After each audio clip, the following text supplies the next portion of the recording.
uma grande honra participar deste encontro da Fiel, a Conferência para Pastores e Líderes 2020 online. O meu desejo e a minha oração é que a sabedoria do alto se manifeste mais uma vez, como tem sido peculiar nos outros encontros.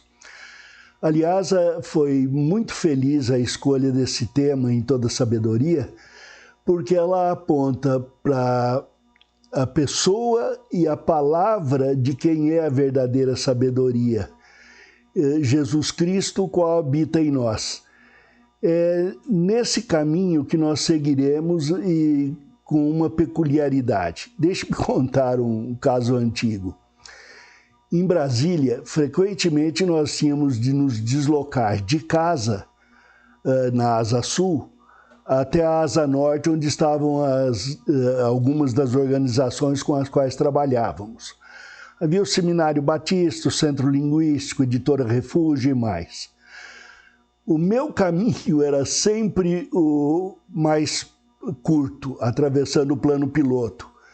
Mas o meu filho escolhia sempre o caminho mais longo. Ele ia pela estrada Parque Paranoá e, quando perguntado, ele dizia a razão da escolha, que a beleza do caminho valia a pena do gasto de tempo e gasolina. No caso aqui, eu gostaria de andar com vocês pelo caminho harmonioso da pregação para aconselhamento. Ouça esses textos. 2 Timóteo 4:2.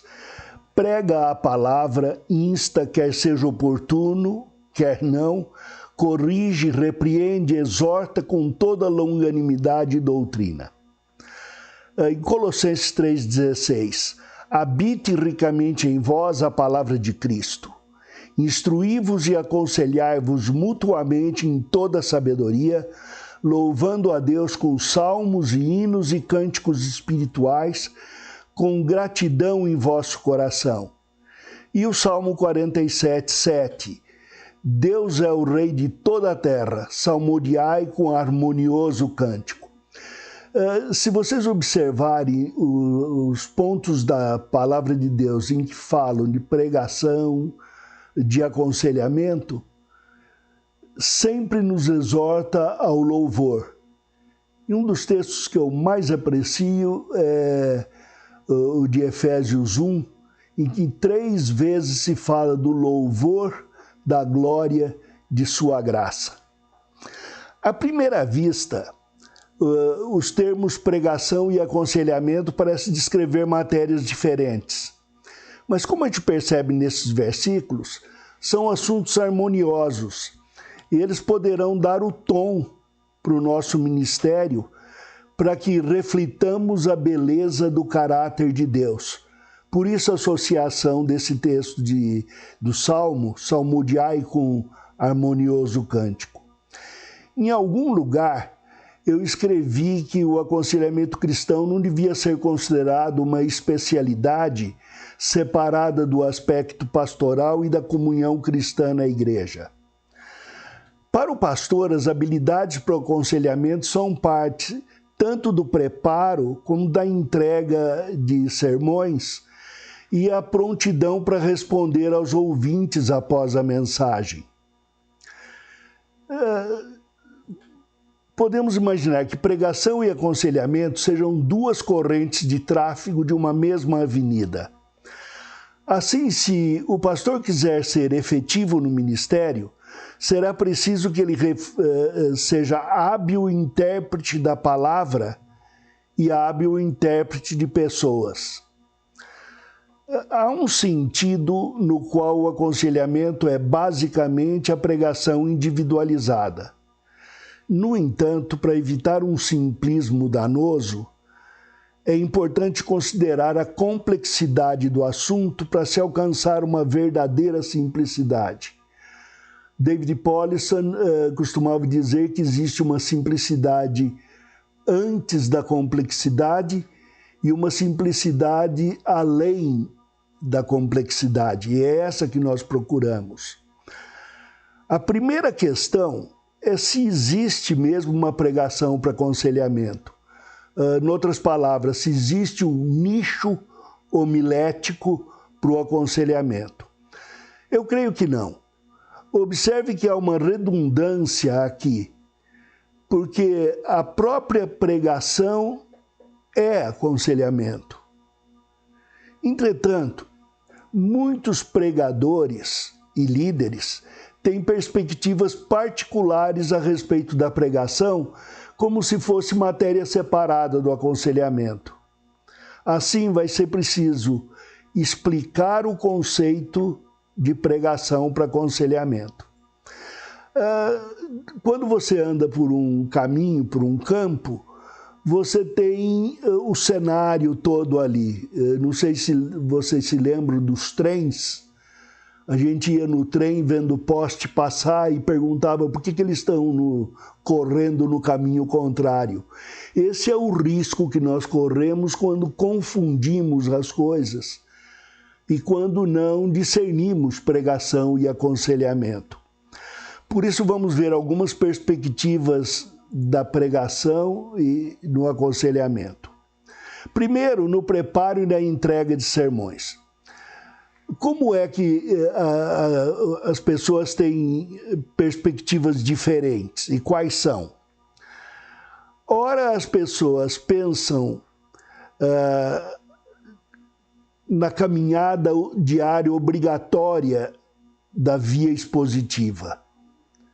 Sabe como é as pessoas que gostam de uma andada no começo da tarde, como é que elas se exercitam, e elas fazem sempre o mesmo caminho, gostam de andar pelo mesmo caminho. Há pessoas que pensam na via obrigatória da exposição. Outros veem como uma viagem de turismo tópico. Eles vão através da Bíblia procurando o assunto, como quem vai de bar em bar pela cidade. E ora, outros veem o trabalho árduo na sequidão do terreno textual. É quem gosta de andar por deserto, por ruas que ninguém mais anda. Por outro lado, no aconselhamento, ora as pessoas veem como uma aventura no país vizinho, a psicologia, ora como uma estrada com cercas de versículos-chave, e ora como uma corrida em todo o terreno, daquelas que as motos vão pulando por todo lado.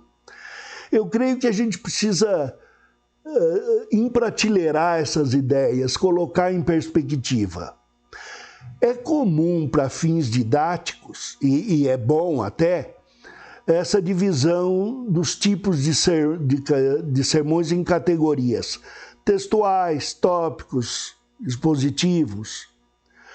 O problema é que os professores e alunos passaram a considerar essas divisões didáticas como sendo categorias estanques e preferenciais. Ao invés de se divertir com a paisagem, de ver a beleza das coisas, se prendem nas bicicletas, nos carros ou nos tênis para andar e não saem dali de jeito nenhum. Eu tenho algumas questões que vão auxiliar. É possível ter um sermão tópico sem considerar textos específicos? Outra pergunta: o sermão poderá ser textual sem considerar tópicos relacionados? E poderá ser expositivo sem levar em conta textos e tópicos relacionados? Vamos discutir um pouco. Jay Adams, cuja formação inicial foi em prédica, diz que quando consideradas como sendo mais do que ênfases didáticas, essas distinções são sem sentido e causam males. A pregação deveria ser, antes, vista como uma sinfonia de três perspectivas enriquecendo a apresentação do sermão.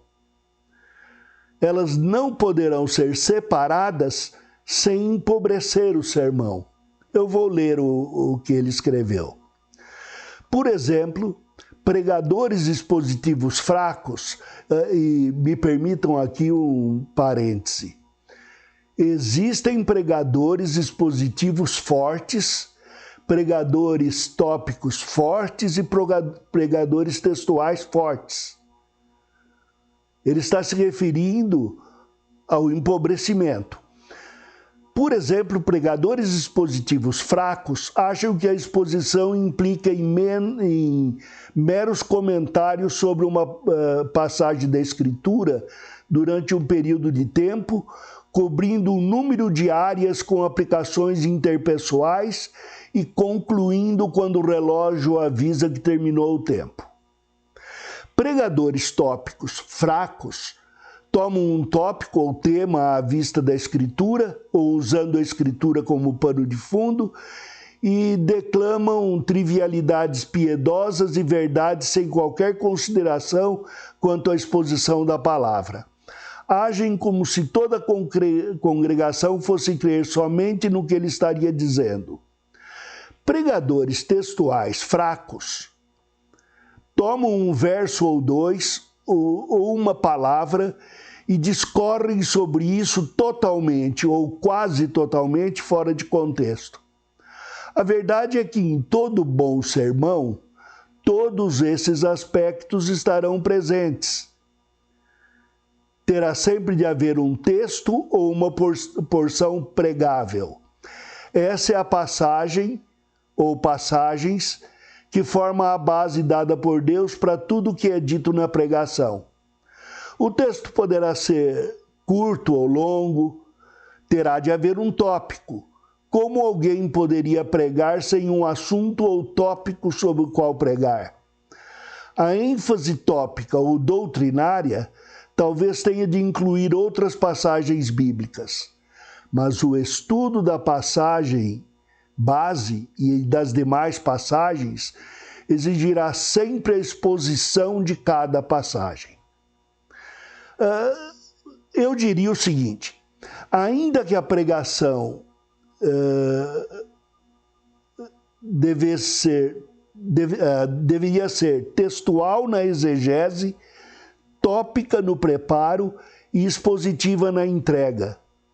No entanto, tudo isso são perspectivas. O que nós vamos fazer é estudar a Bíblia com sentido, estudar a Bíblia com graça e entregar, comunicar a mensagem bíblica com significado. Para isso, nós vamos ter que enfrentar alguma coisa como teologia. Quando a gente fala em teologia, para a maioria dos membros da igreja, eles tremem na base. Mas é coisa simples. Teologia é o estudo da revelação de Deus a seu próprio respeito e a sua vontade.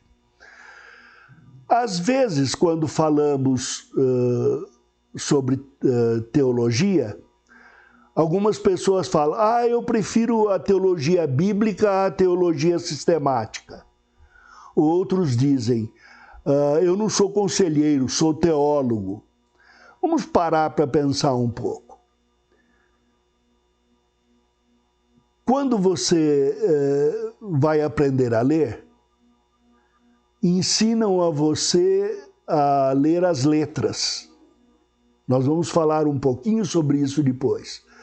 Aí ensinam palavras, depois frases e pensamentos. E de repente você está lendo como quem anda de bicicleta e nunca mais vai se esquecer. Teologia é o conhecimento da palavra de Deus, sob a promessa de ensinamento do Espírito Santo, de esclarecimento e de aplicação, de tal maneira que nós sejamos transformados segundo a imagem de Cristo. Isso é que é teologia. fica aqui até uma recomendação. Somos pastores e líderes aqui. Alguns dos líderes não são pregadores. São professores de escola dominical, são conselheiros. Todos nós deveríamos estudar teologia. Se você não consegue estudar em outro lugar, estude com o seu pastor. Arranje uma classe ali na igreja. Hoje existe à disposição vários seminários, cursos online, bons cursos, que você poderá fazer, mas aplique-se à teologia. A meu ver, a Bíblia é a base proposicional da tarefa do pregador. O que quer dizer com isso? A Bíblia tem proposições, tem palavras firmes sobre a tarefa do pregador. Essa base proposicional é que chamamos de doutrinas. A teologia bíblica é o método organizacional. Então, na Bíblia você tem as diversas leituras, histórias, doutrinas, salmos, e elas formam esta base. A teologia bíblica organiza em doutrinas. Doutrinas são pensamentos doutos, são resumos do ensino. E, por sua vez, a teologia sistemática é o plano funcional de abstração prática. O que quer dizer? Ela aplica em nível do pensamento a matéria tratada na Bíblia e organizada em doutrinas. A teologia sistemática e a teologia apologética formam o pano de fundo para a teologia prática. Vai aqui a explicação. Alguém organizou, sistematizou, alguém defendeu a doutrina e a teologia prática vem para implementar na igreja e no anúncio do evangelho aos não crentes os pontos determinados. E falando em ponto, há um ponto do caminho desse que nós estamos seguindo em que há uma fonte, um ponto harmonioso que é uma fonte. Eu gosto da figura que Spurgeon usou no livro Tudo de Graça, de uma fonte no caminho. A Bíblia é a palavra de quem é a fonte de água viva. Então nós temos a água vertendo da Bíblia. A teologia bíblica é o vasilhame em que nós retemos as porções de água.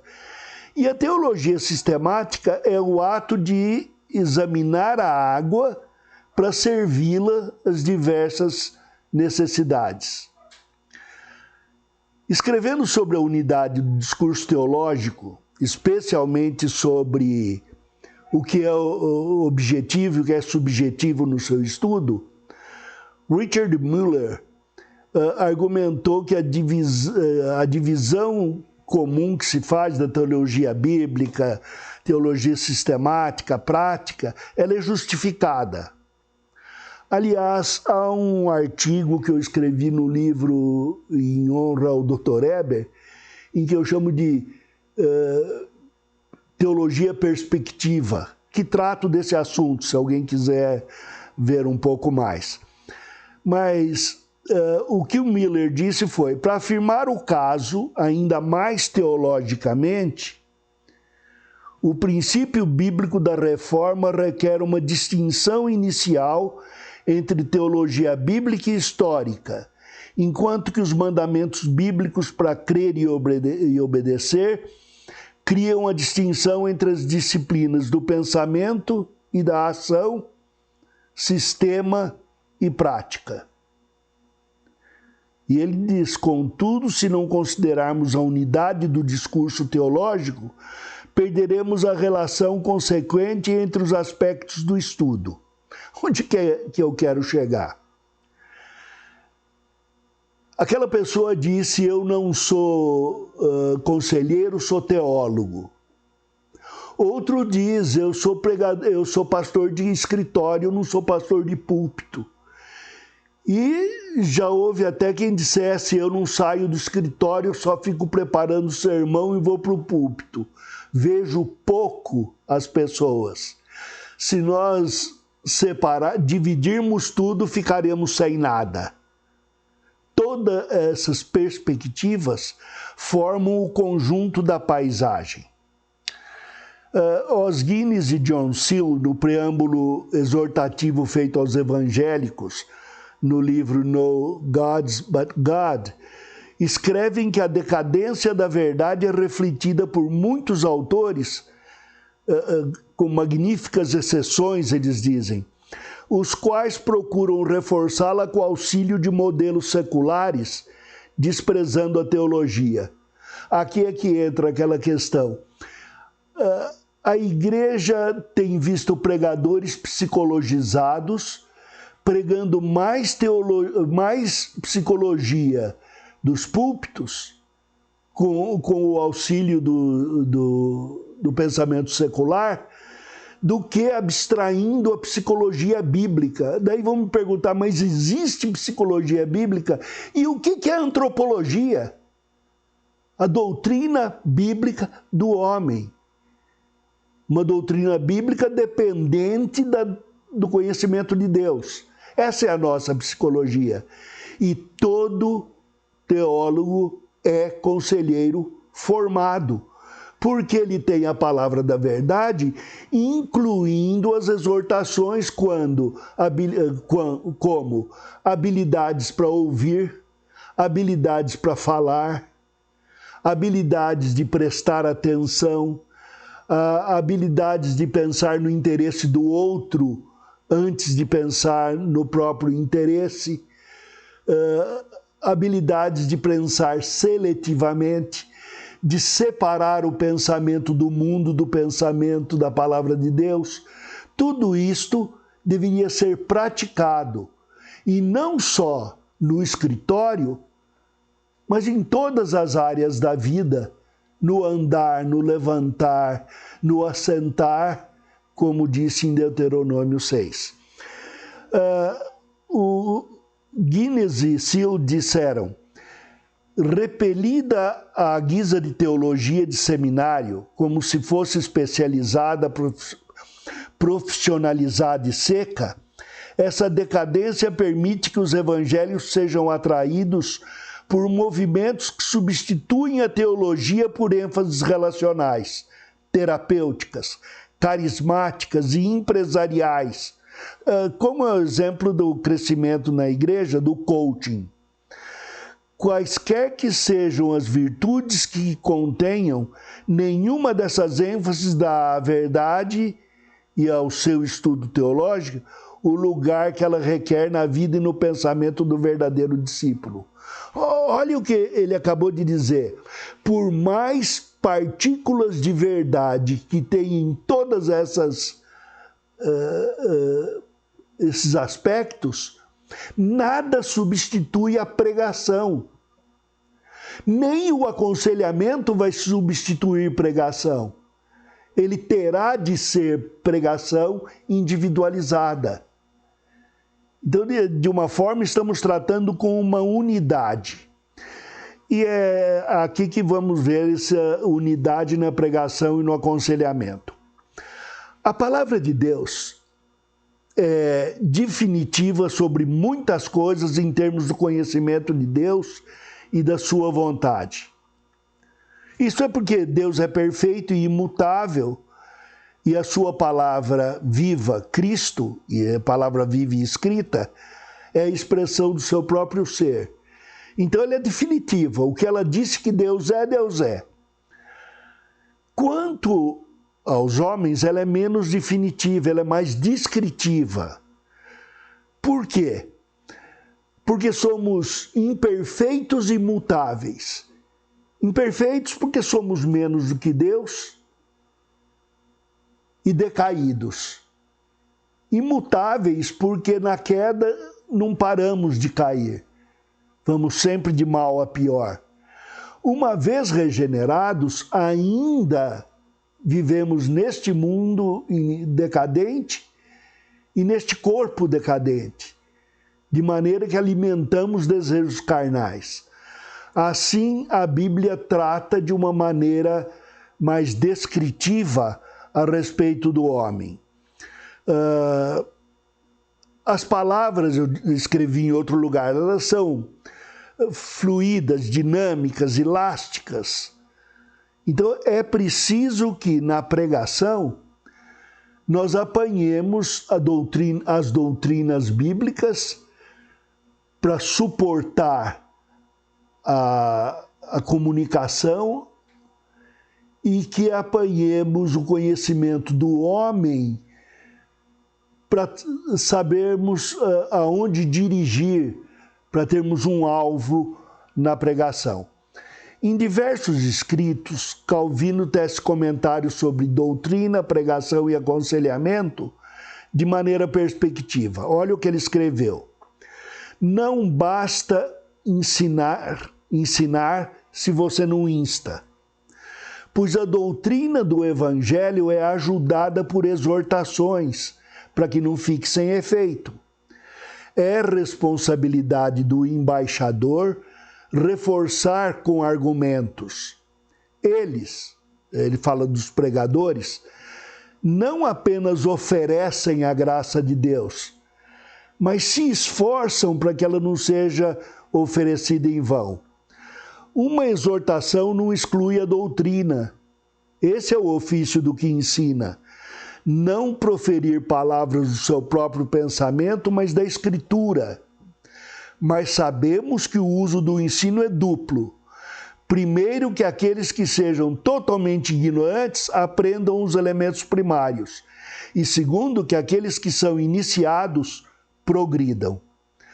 Eu estou aplicando tempo e espaço preciosos para explicar essas coisas, porque reconheço que o assunto está tão incrustado na mente, na nossa mente, que é difícil mudar a perspectiva. Contudo, nós temos a promessa do Senhor Jesus que o Espírito Santo nos guiaria a toda a verdade, a fim de produzir aquele louvor da glória de sua graça. Então, volto à pergunta: existe algo como pregação para aconselhamento? Atente aos objetivos comuns à pregação e ao aconselhamento. Então, estaremos preparados para uma resposta à pergunta levantada nessa sessão. Existe algo como pregação para aconselhamento? Bem, sim e não. Não no sentido de que a pregação bíblica não se presta primariamente para qualquer outra coisa, senão para o conhecimento de Deus e de sua vontade, reveladas ao homem segundo a palavra de Cristo no poder do Espírito. A pregação se torna legalista quando sua ênfase é fixada somente na transformação dos afetos e do comportamento individual. Ela tem que ser mais do que isso. Tem que atingir o espírito e a unidade toda do indivíduo e do corpo. Olhe o que diz 1 Coríntios 1:21. Visto como na sabedoria de Deus o mundo não o conheceu por sua própria sabedoria, aprove a Deus salvar os que creem pela loucura da pregação. E Romanos 10:17. E assim a fé vem pela pregação, a pregação pela palavra de Cristo.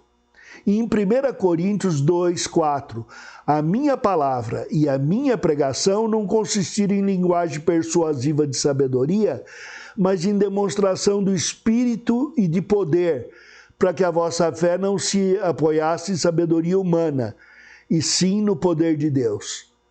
O que Paulo está dizendo é: a minha palavra não se baseou em sabedoria humana, mas na sabedoria de Deus. E os humanos consideram essa sabedoria de Deus como loucura. mas o poder de Deus pode mostrar a perspectiva diferente. Então, não, a pregação bíblica não é à parte como uma sessão de aconselhamento.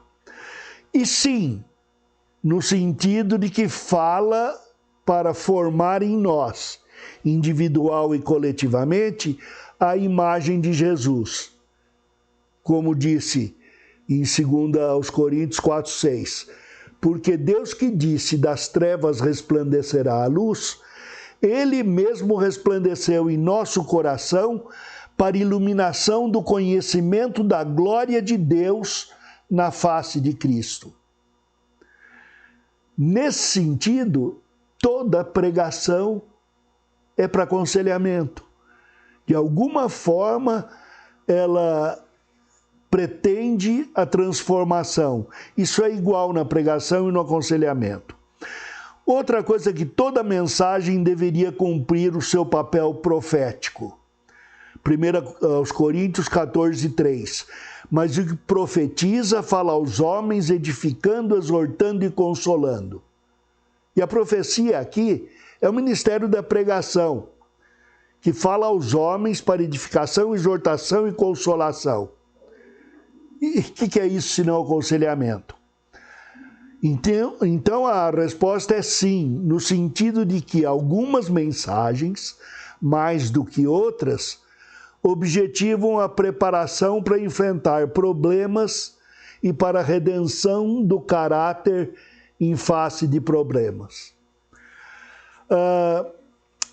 Quando nós lemos de 2 Timóteo 3:16-17, toda escritura é inspirada por Deus e útil para o ensino, repreensão, correção, educação na justiça, a fim de que o homem de Deus seja perfeito e perfeitamente habilitado para toda boa obra, encerrou um conteúdo que é da pregação e do aconselhamento.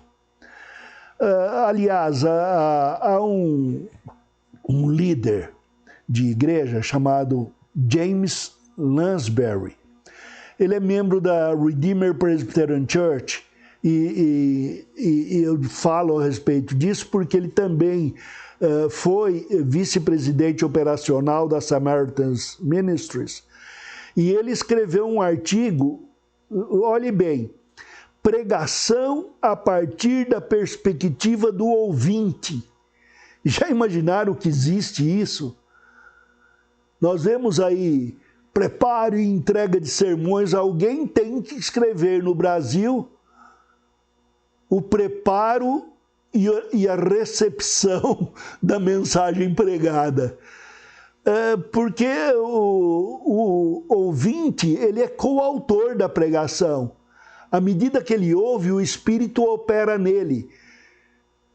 Os pastores e os líderes aqui vão se lembrar que em Gálatas, logo no capítulo 1, Paulo fala de uma mensagem da palavra de Deus revelada, da mensagem recebida e da mensagem pregada. 3 perspectivas. Esse James Lansbury escreveu: entretanto, não podemos negligenciar 3 fatores: simplicidade, autoridade e praticidade. Então a mensagem tem que ser simples, autoritária e prática. Se você negligenciar isso, estará retirando o âmago do poder transformador da palavra pregada. Nós, ele diz, os ouvintes, somos ovelhas estultas.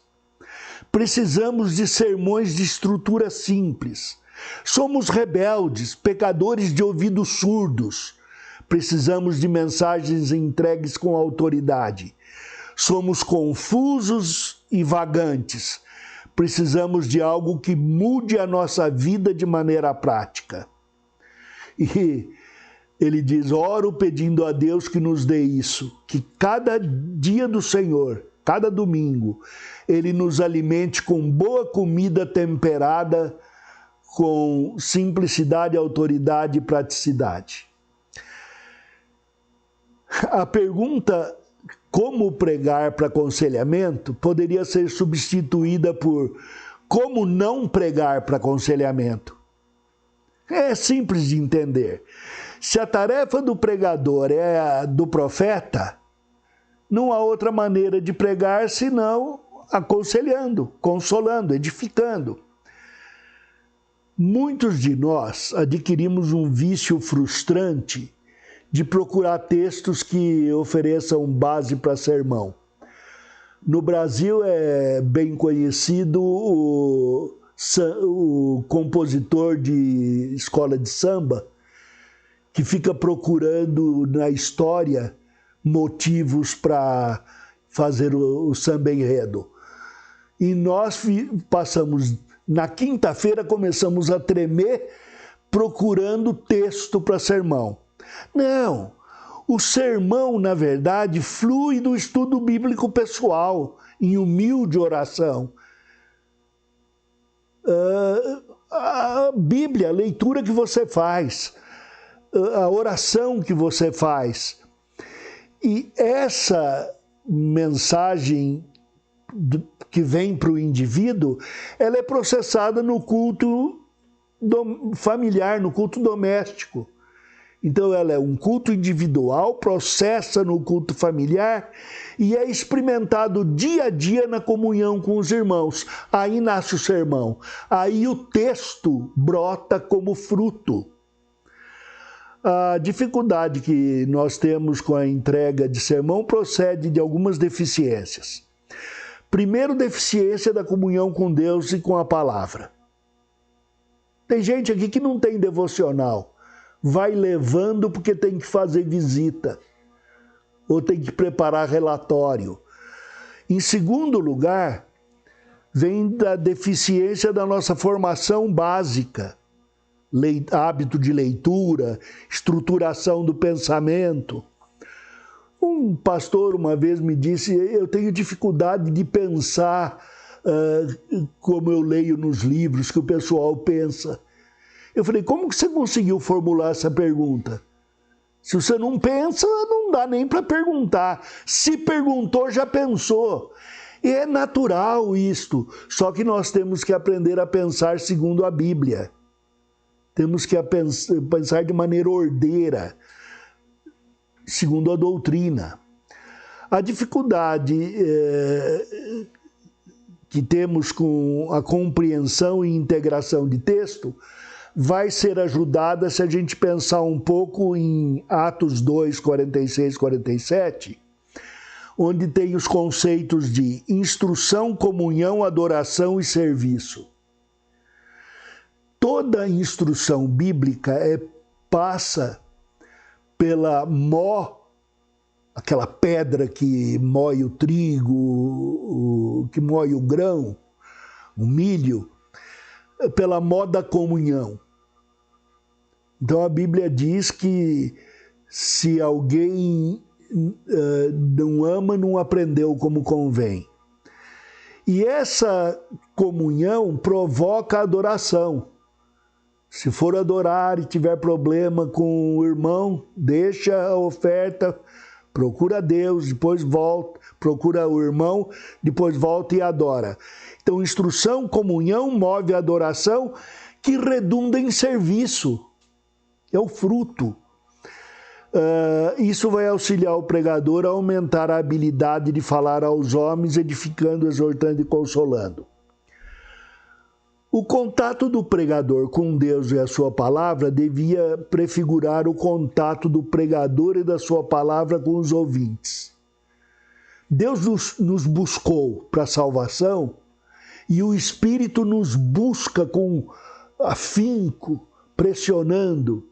Assim nós deveríamos também procurar os nossos irmãos, refletindo esta busca de Deus, para aprender a conhecê-los e dar-se a conhecer.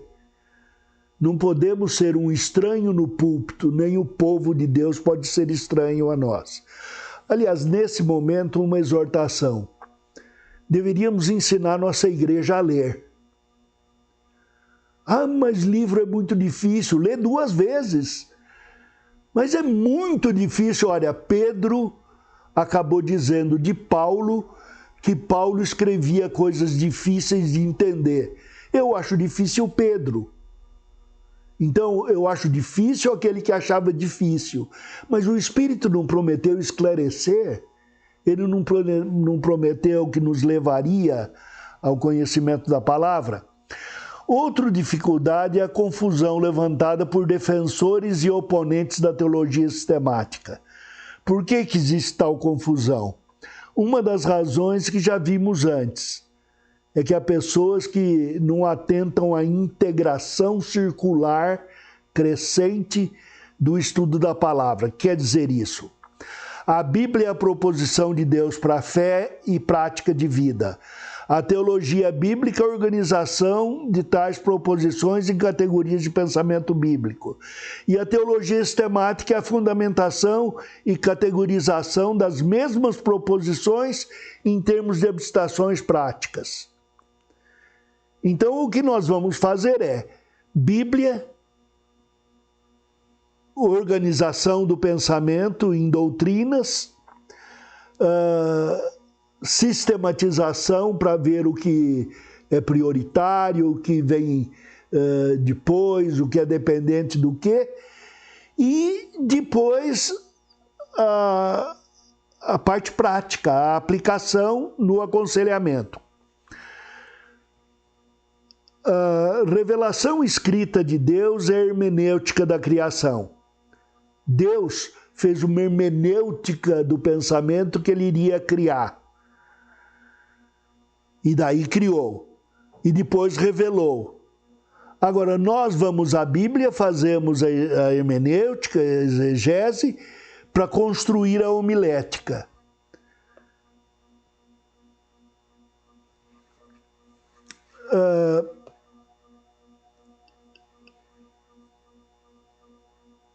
John MacArthur, num sermão para aconselhamento, ele pergunta qual seria, na visão do ouvinte, a verdade mais importante na esfera da salvação. E sem desprezar cada uma das doutrinas da salvação, conversão, adoção, reconciliação, remissão, redenção, ele elege a doutrina da perseverança como mais importante. A seu ver, as demais doutrinas seriam diminuídas se a salvação não fosse eterna. E eu acho isso muito interessante. Ele escreve: retire tal doutrina, perseverança dos salvos, da pregação, e toda alegria consumada, confiança, segurança, descanso, conforto e esperança serão significantemente degradados e justificadamente substituídos por dúvidas, medos, ansiedades, preocupação. Qual seria a garantia? E ele diz: a bênção de Judas 24 e 25 responde: ora, aquele que é poderoso para vos guardar de tropeços e por vos apresentar com exultação, imaculados diante da sua glória, ao único Deus, nosso Salvador, mediante Jesus Cristo, nosso Senhor, glória, majestade, império e soberania, antes de todas as eras, e agora e por todos os séculos. Amém. É precioso, deve ser decorado, deve ser lido. A igreja inteira deveria se compenetrar disso. Por quê? Porque esta é a finalidade. A perseverança dos salvos, ela vem impressa no coração do crente pelo Espírito Santo, para que nós valorizemos todas as outras doutrinas. Bem, a pregação para aconselhamento, então, terminando, ela não é diferente de qualquer outra, senão que ela requer um trabalho hermenêutico da palavra e da audiência para que haja uma exposição calorosa e autêntica, cujo objetivo é edificar, exortar e consolar. Eu estava participando de uma reunião do conselho da minha igreja, a Igreja Presbiteriana Paulistana, e ouvimos os testemunhos das pessoas, e um dos testemunhos calou fundo no meu coração. Eu havia conversado com uma pessoa logo no início, na sua chegada, e havia ouvido o seu amor por Jesus, sua dedicação e algumas apreensões. E oramos a esse respeito. E finalmente, quando eu ouvi no exame para a profissão de fé, o testemunho de uma pessoa madura, de uma pessoa crescida, eu louvei a Deus no meu coração. E eu disse a ela, nunca se esqueça de dar esse testemunho. Que Paulo diz, é preciso que seja dado em ocasiões oportunas. Já se vão 50 e tantos anos da minha salvação, da minha data em que eu reconheci o Senhor, em que eu considero como data da minha salvação. E ainda hoje, eu retenho no meu coração todo o afeto do Senhor Jesus Cristo, daquele dia até hoje e ainda hoje. Em cada pregação eu vejo esses elementos que me lembram desta alegria no Senhor. São pregações que me aconselham, que me guardam, que me edificam. E quero lembrar, então, o que está escrito em Colossenses 1, 27 e 28, que é um resumo do que dissemos. Cristo em vós, a esperança da glória, a qual nós anunciamos, advertindo a todo homem e ensinando a todo homem em toda sabedoria, a fim de que apresentemos todo homem perfeito em Cristo. Que Deus os abençoe, eu quero orar por todos nós.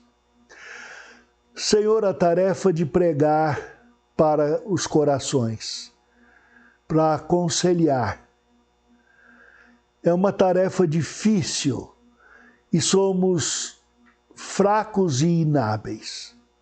Somos como erva do campo, somos um graveto, mas Tu és o Senhor de toda raiz e de todo fruto. Tu és o Senhor do madeiro, da cruz e o Senhor da ressurreição. Causa em nós conhecimento e disposição para pregar de tal forma que aqueles que nos ouvem encontrem consolação, o Teu poder, o conhecimento da Tua verdade. Em nome de Jesus. Amém. Que Deus os abençoe.